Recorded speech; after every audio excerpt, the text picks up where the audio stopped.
Welcome to the Mass Appeal podcast.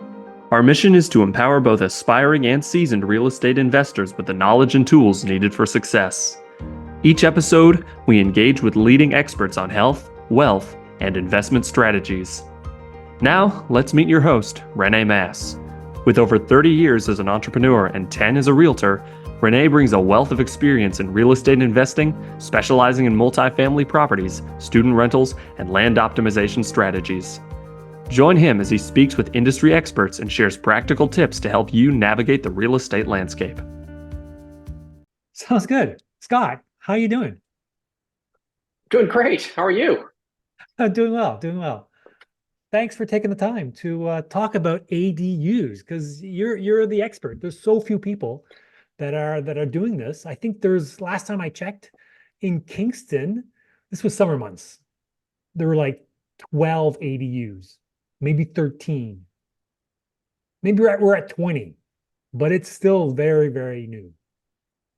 And when you say ADU, you're referring to detached ADUs, like coach houses, garden suites, or you? Yes? Exactly. Okay, gotcha. Just making sure we're using the same vocabulary. Yes, it has to be detached. Yeah. Yeah. So I've done a few. You've done a few. Awesome. Okay. And why does it have to be detached? Well, technically, and this is the reason why I asked the question. Technically, the land, depending on the municipality you're working in now, like in Belleville, Ontario, for example, when you're just doing a basement apartment, the town actually calls that an ADU now. Okay, so it's just an accessory dwelling unit. Okay. It used to be that we would only refer to ADUs as the detached buildings that we might build in the backyard. So again, it all depends on the municipality you're working in. It doesn't have to be detached to become an ADU at this point. So I tend to use the vocabulary like a garden suite if we're doing it as a separate building. And then that's just one more ADU on the property. So you prefer Does that make sense? garden suite, coach house, or ADU? Like, what's the difference? Like, let's get into So the word ADU, again, it depends on municipality. I'm most familiar with Belleville because that's where I've done several projects. In Belleville, when you buy, let's say, a bungalow, you have your main floor unit, and in Belleville, you're allowed to add 2 ADUs on that property. One of the 2 ADUs could be a basement apartment. So that's ADU number 1. It's inside the bungalow. The second ADU could be a completely detached garden suite in the backyard. So now you have 2 ADUs. It could also be, you could also take that same bungalow and build an addition off the back end and have an ADU in that. So it doesn't have to be detached or attached, but you're just allowed to have 2 accessory dwelling units inside on one property. Okay, so what was a single family property, now you can have 2 ADUs, therefore bringing you up to 3 units on what was a single unit property in the past. Cool. And what do you look for when you look at these properties? I mean, you look for the land size, like what works? Yeah, so obviously you want to make sure there's enough of a footprint. And depending on where you're doing the project, you have to meet certain criteria, like how much land coverage you can have and how much green space you have left. A big consideration is always going to be parking, because if you're going to push for that 3rd unit on the property, you want to make sure you can have parking for 3 sets of tenants, right? That helps. Ideally, you want to have 2 parking spots for your upper unit tenants, because they usually have the biggest of the 3 units in most cases. And usually you're talking a 3-bedroom, they're likely going to need 2 spots. Then for your remaining 2 accessory dwelling units, let's say one's a basement apartment and one's a detached garden suite, in my opinion, at a minimum, you need to give those guys at least 1 parking spot each. If you can give them a second, you're going to have an easier time finding good tenants. Right. So a nice wide driveway, or the ability to widen the driveway a little bit, is definitely a consideration that I like to look for when looking at a property that's going to meet that criteria. Yeah. Okay, so the ones that you have done, can you tell us the procedure, how you obtained it, what you looked for, what you liked about it, the renovations and all? Yeah. So So I mean, I haven't done a whole bunch. I've done 3 now, Okay. and two of the 3 were conversions. And when I say conversions, they were taking an existing detached garage and converting that to a dwelling. Okay, so I've done 2 of those, and the third one that I just completed was starting from scratch. So in the backyard, slab on grade, brand new build, 600 square foot garden suite. So obviously the process for each of those 2 projects are different, because in one case you're starting with nothing, in the other case you're starting with something. But it just means, like, for example, when you're doing the one where you're starting with a clean slate, there's going to be a lot more costs up front, because you're going to figure out, am I going to do a foundation on this thing? Am I going to do slab on grade? You got to excavate. So there's that upfront cost of doing that, and then you got to frame the structure. You got to put a truss roof on it. So before you're ready to do any of the finishings, there's a lot of constructing the shell, right, to get to that point. The one that was the garage, how big was it? So I've done a couple of garages. The most recent garage conversion we did was a 23 by 25, I believe. So just a decent sized 2-car garage. I also did a 23 by 28 garage in the past, where we got 2 bedrooms out of that unit, which turned out quite nice. Yeah, so just a decent garage. And one of the things that you need to look for, so like when you're out looking at properties, like there are lots of them out there, right? You'll see a bungalow, and then they'll have a nice detached garage off to the side. So those are excellent opportunities to turn into a garden suite. Or a coach house, whatever you want to call that. So what you're looking for when you take a look at that garage, let's say you are starting with a garage, you want to look at the slab. So how does the floor look? If it's all completely heaved, like the concrete's like doing this, like the broken parts, broken apart and heaving up and down, it means you're gonna have to do a bit more work to get that leveled out. Probably pour new concrete. You might have to bust up all the old concrete first.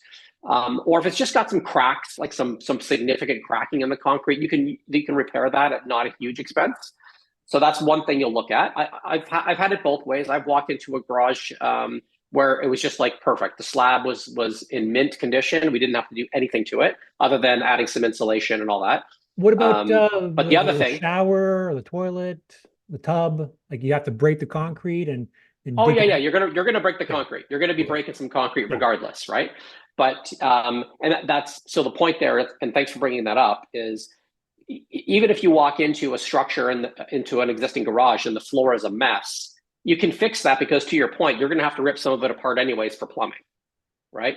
So that gives you an opportunity to pour some fresh concrete, re-level all the chunks that are busted apart after you've done your in-floor.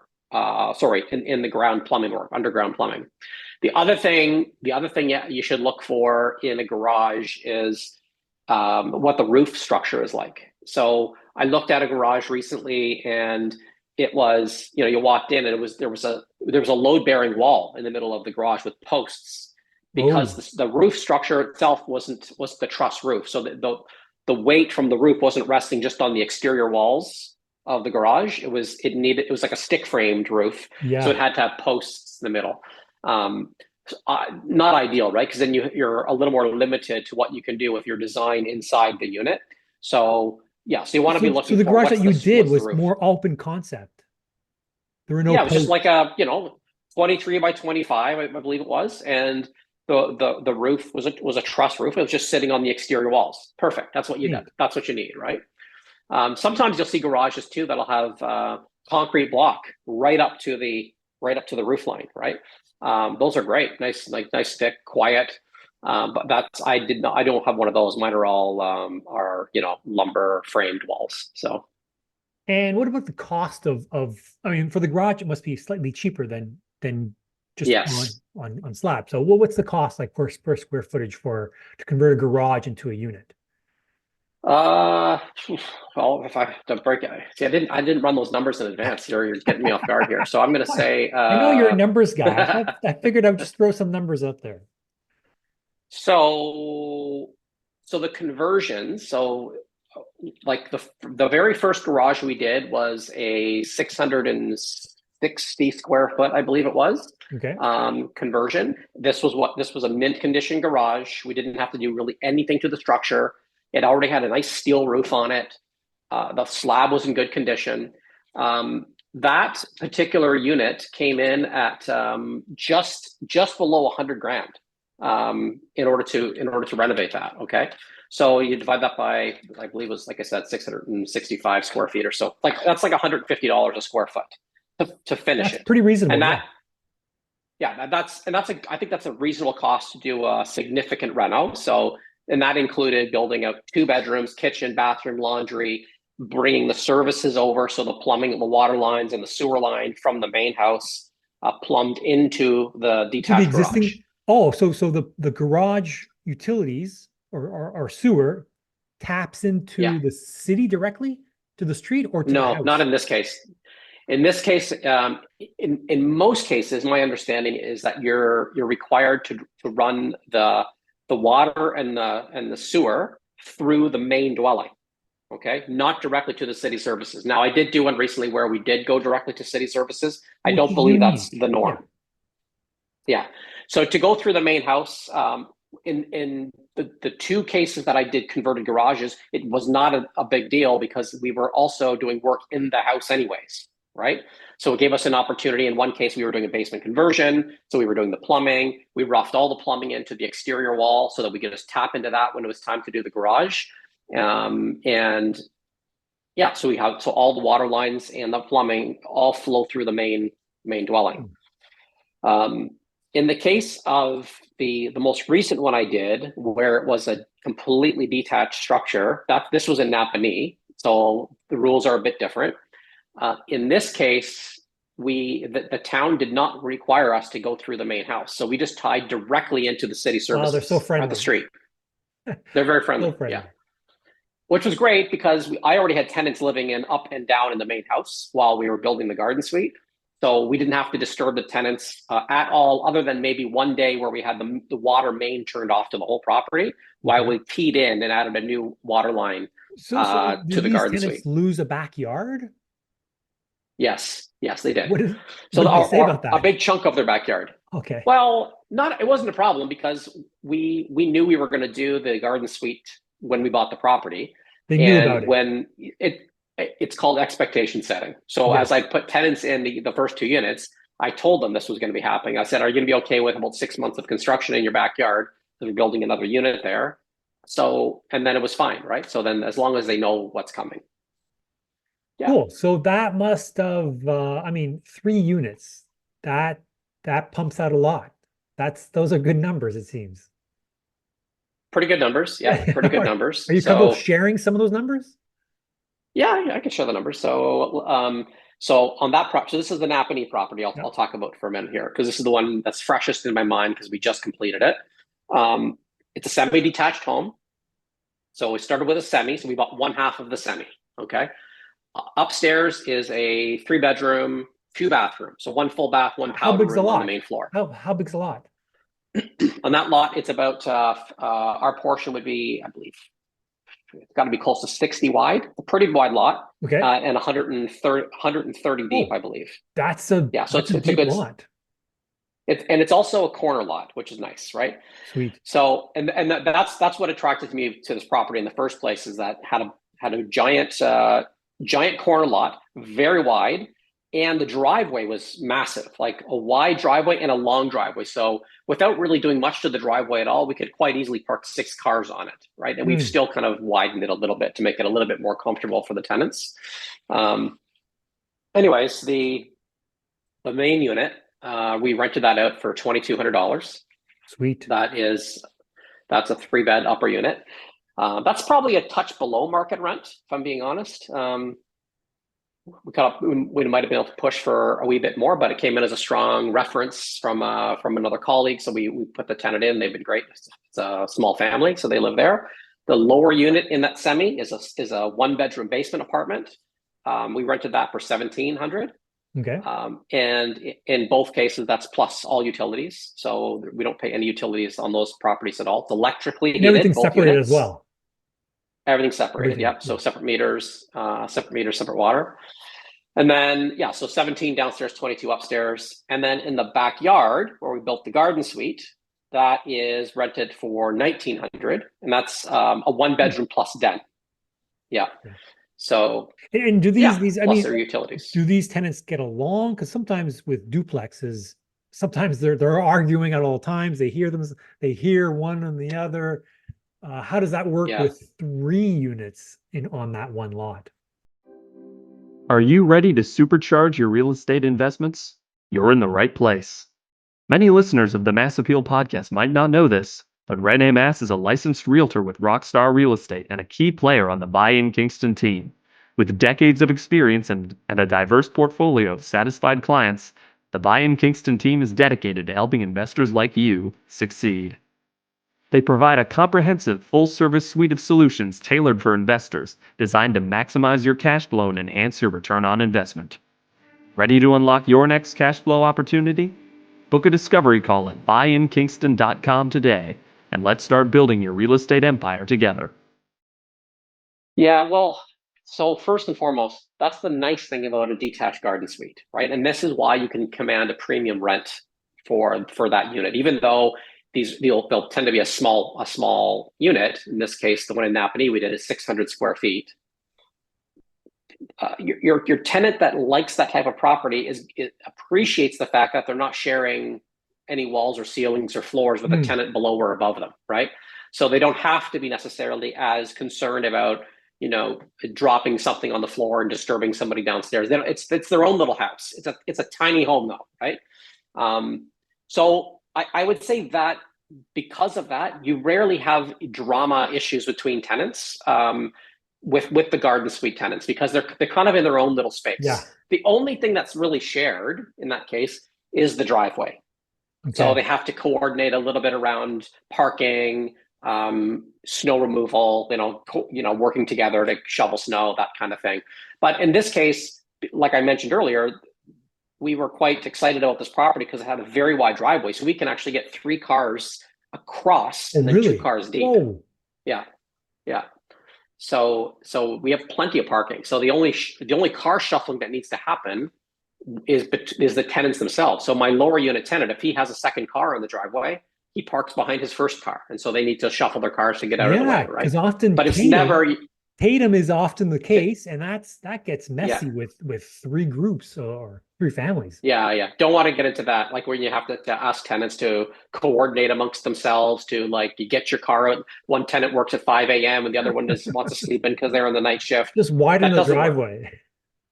Widen the driveway. Widen the driveway, so or widen the sidewalk. That's what we've done in the past. We just widen the sidewalk into the lawn, and it's just part of the sidewalk. And you just park on the sidewalk, I guess. You can do that too. Yeah. So for those looking to do this, what are like the 5 things they should be looking for? For if they want to do a garden suite? Yeah.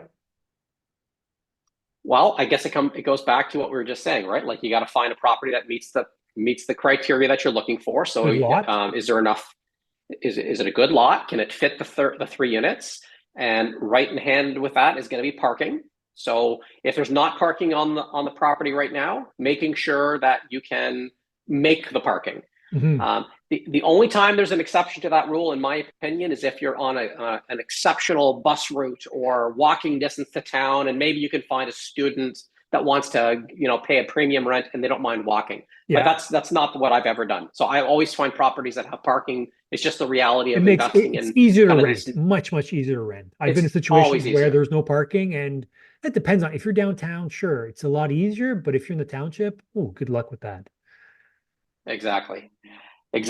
And I guess the only other thing I would say because Bill 23 in Ontario makes this possible for virtually any single family lot, right? Yeah. It used to be you had to pay a lot more attention to, am I going to be allowed to do the 3rd unit based on the municipality, based on the zoning?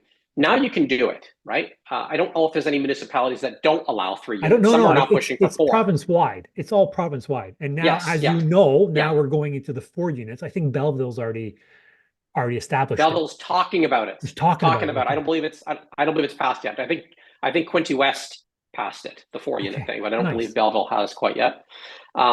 kicks and passes in the So, summer yeah, months, so and it's we're seeing some changes. It's gradual. yeah. Yeah, there you go. So it's coming regardless. So as long as you've got space for it, and then you want to look at your numbers. Like, is the what's it going to take to renovate the floor of the house first of all? Because a lot of times you'll find a property where the main floor is very turnkey, right? You don't have Yeah. to do a whole lot of work. You can get somebody to move in fairly quickly.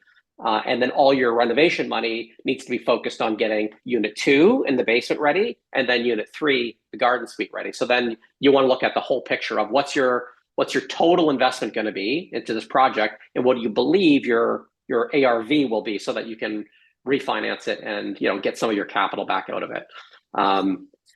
And then obviously there's still some uncertainties, let's say, when you're doing refinancing on these types of units, due to the fact that there's not a lot of comparables that appraisers can look at when they're looking at these types of Back properties. at that problem. Sounds like It's a lingering issue that still occurs. I know some people, other investors, focus more on trying to do third units as attached dwellings, Yes, because I've then seen it's that. appraised as a true triplex. Yes. But as soon as it's a detached unit, there are still some lenders out there that are not in favor of that. So they will view that detached building as an outbuilding, like a shed almost, even though it might generate $2,000 a month in rent. They don't care, right? So that's becoming less of a problem though as time goes on, I think, and lenders are getting caught up with that. This is kind of the new normal. And then, or you can always go down, like the one that we're doing in Napanee now, actually was thanks to your contact, Renee. We're doing the refinance through Desjardins, which does it through their commercial division. So they don't even need to look at comparables. They're using an income-based approach. Nice. Based on the rents. Yeah. So that's commercial. So, I think they've got a program of commercial residential that Yeah. works really well for certain properties. We've used them many times. Yeah, well, this is going to be my first time. So we've got everything all submitted to them. The last piece of the puzzle to get the refinance done is I have to get the appraisal done myself using an income-based approach, and then I have to submit that. So I'm booking that for next week, actually. Nice. And we're targeting to do the refi in January. Sweet. Which would be nice. You did this with a JV partner as well. Explain how that occurred. I did. That's awesome. Yeah. So I've done, the last several projects I've done now have been with JVs, because as many people run into when you're an investor and you no longer have a T4 income job, eventually you kind of run out of the ability to, your pockets start to dry up a little bit in terms of your own capital. And also, probably more importantly, is your ability to qualify for financing, right? So we started pivoting to using joint venture partners in maybe 2021, somewhere around there. We've done a number of projects with joint ventures. This particular one that we're doing in Napanee is a partner that's a little bit more of a unique situation. It's not your traditional money partner, active partner. It's more of a we're kind of both we're in it together. So we both put a bit of our own funds in. We both are doing some of the work. My partner also does excavation work, like he's got his own landscaping excavation company, does septic work, that kind of stuff. So we kind of figured out a way to partner up and then manage these properties jointly. So we flipped a few together, and this is the first one we're holding together now. Nice. Okay. Yeah. Cool. Yeah. That's pretty cool. So for those who want to partner up with you or reach out to you, how do people find you? I'm on the social media. I mean, I don't know if you put show notes in or anything, but Scott Zandberg, you'll find me on Instagram, Facebook, etc. Or you can always email as well. But that's pretty unique name as well. I'm easy to find. People can find that unique name. Zandbergen, good in Dutch, yeah. But I'm easy to find, so yeah. Sounds good. Yeah, I'm always happy to chat with other investors that are starting out and want to understand more about it. I've done lots of those kind of one-on-one sessions, and or if people are looking to partner up, always an option too. Okay, here's a question about the current next year. I mean, 2025 or so. What do you anticipate for the housing in 2025? What's your take on that? Yeah, I think it's an evolving take that everybody has, right? Like certainly I think some people have a very negative perspective on it. Other people have a very positive, or what's your I would call it more of a slow recovery. I'm not necessarily of the belief that we're going to see a massive pop in the like a bump in the numbers by like the spring, that things are going to go ballistic again. I don't really quite see it like that. I think the Canadian economy is still going to be suffering for some time to come. We're paying the price now, right, of high inflation. Like, we're feeling it now, and it's not going to just necessarily come to an end in 3 months or 6 months. So, but the real estate recovery will happen over time. We know rates are going to continue to come down. Probably until, like, most economists are believing that the variable rates, the prime rate will kind of slowly creep down until maybe the summertime, and then they'll announce that's the end of our cycle, and then good time to lock in with fixed rates. But all that is going to help bring the market back up, I think, a little bit. But I don't foresee us going back to like the craziness of 2021. No.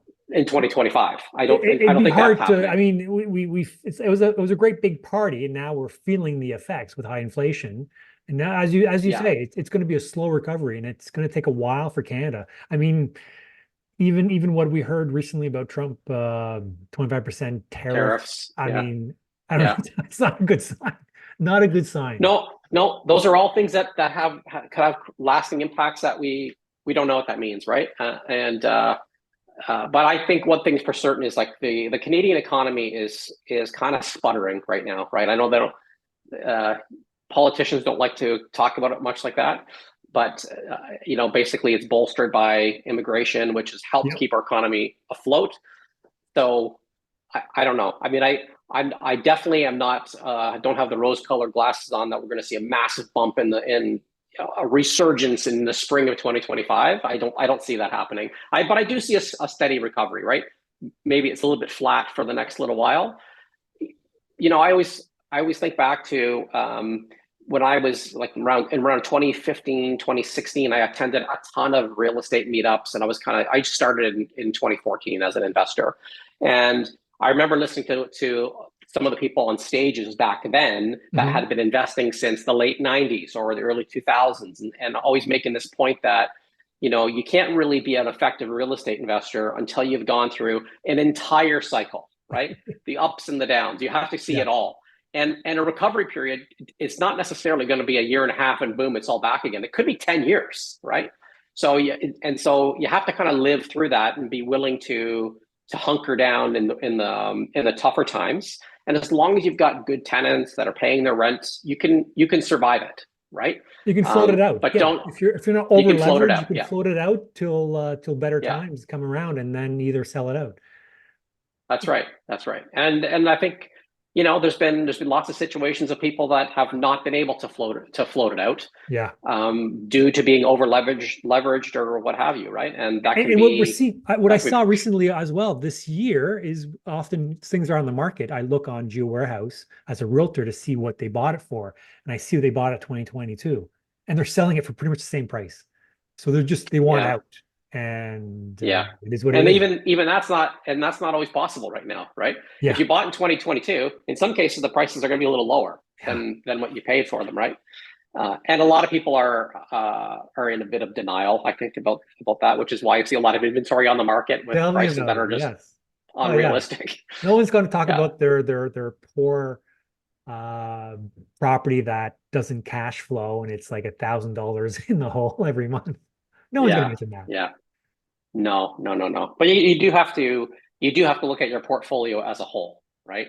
And if you have a couple of properties that are scraping by, and you've got a couple others that are continuing to do well because maybe you locked them at a fixed rate back in 2021, well, good. Like, as a whole, if your portfolio can survive through the tougher times, then you should be in good shape.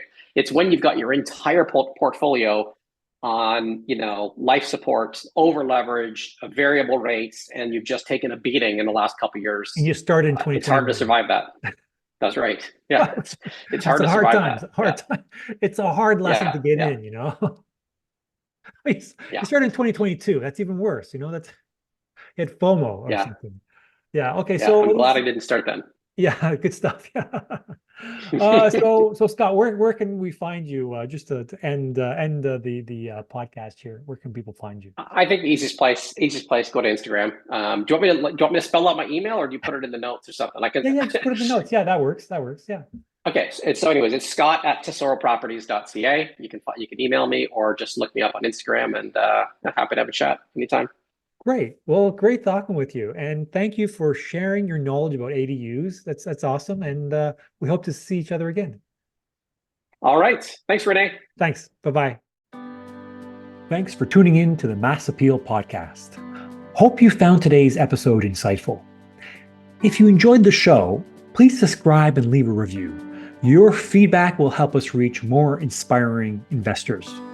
And remember, every step you take towards any goals brings you closer to better health, greater wealth, and a more fulfilled life. So I encourage you to take action and apply the insights you've gained today. Until next time, I'm René Mass, encouraging you to stay curious, keep grinding, and invest wisely. See you in the next episode.